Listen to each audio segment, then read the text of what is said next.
Welcome to Mind and Movement, getting smart about how you move. Thank you so much for joining me for this coffee and move number 54, which will be the last one.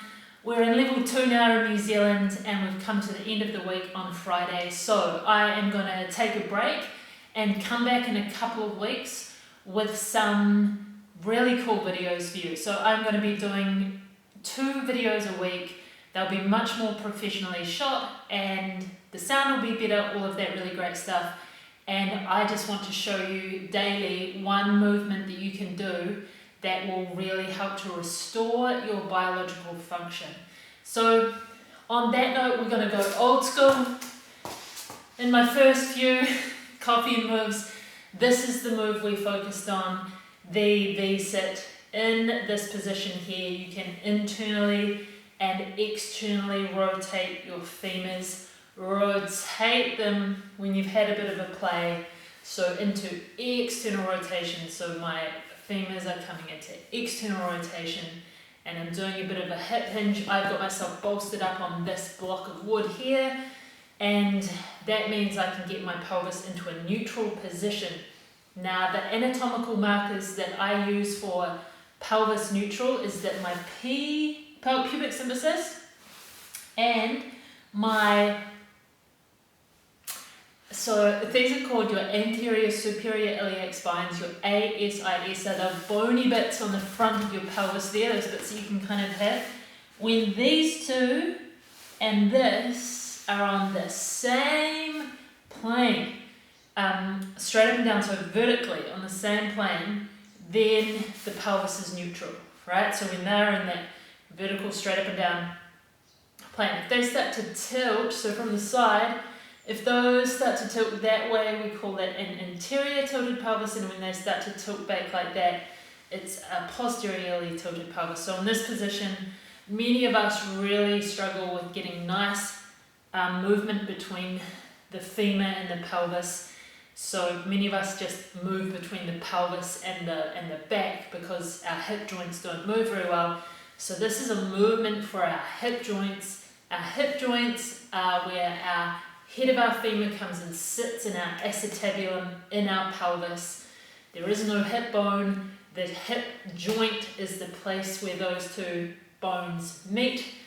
So this is moving tissue around my hip joint, and I am specifically I'm starting to tilt my pelvis a little bit forward just so I can get better movement or more movement between my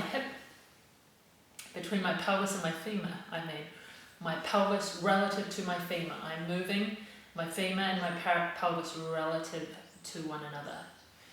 And I'm just going to shift side to side a little bit, which changes the loads. Now I'm loading up this leg. Now I'm loading up this leg. And as I'm forward flexing,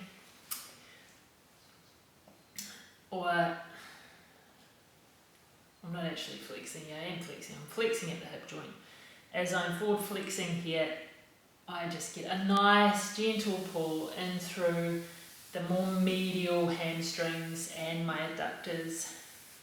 And I like to give it a bit of a gentle massage to help with lymph flow. Of course, if you've been watching these videos, know how you can increase your lymph flow. And I hope you've been doing that over this time. If you're elsewhere in the world, if you're in America, if you're in the UK, these places where you still are having a lot of issues with COVID-19, then yeah, I'm going to be still doing movements, but jump back and watch the full 54 free movement videos that I've created.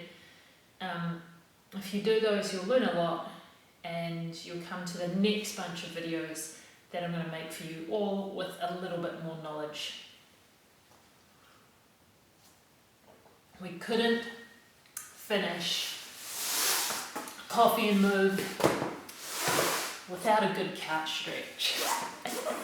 So you're going to put your leg up the back here, you're going to step forward, you're going to do whatever level you want.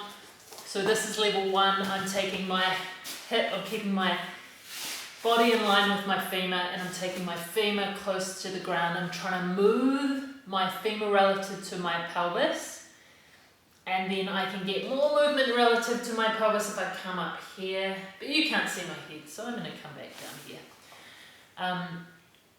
So you're getting that movement happening between the femur and the pelvis, opening up your hip extension. This is what we're working on now. And opening up flexion, which is hip flexion, which is inhibited quite a lot by the tightness in our hamstrings or the posterior chain of muscles, the superficial back line of connective tissue.